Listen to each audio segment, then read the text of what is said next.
Well, 1,500 journalists have come to Bonn to cover the global climate conference, among those the Clean Energy Wire and the Klimafakten.de team. And it just shows how big a media story that is, that journalists have recognized that this is one of the defining stories of our times and that they need to look into that. They also can make a difference with their journalism on climate change and the necessary energy transition.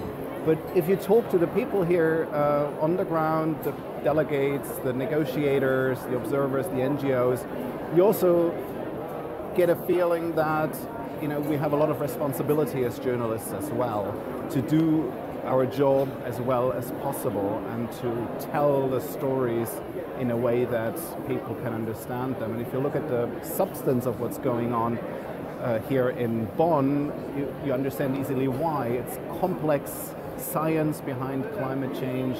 There's a lot of politics, difficult policy making involved.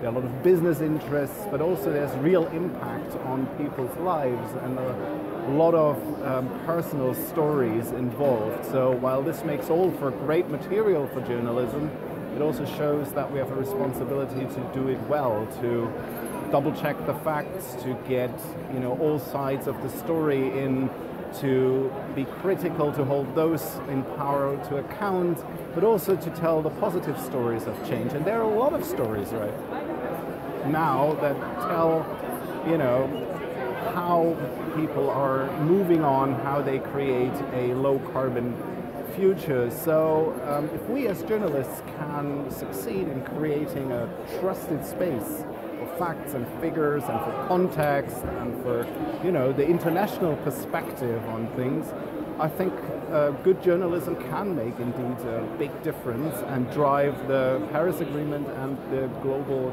climate negotiations forward towards a low carbon future.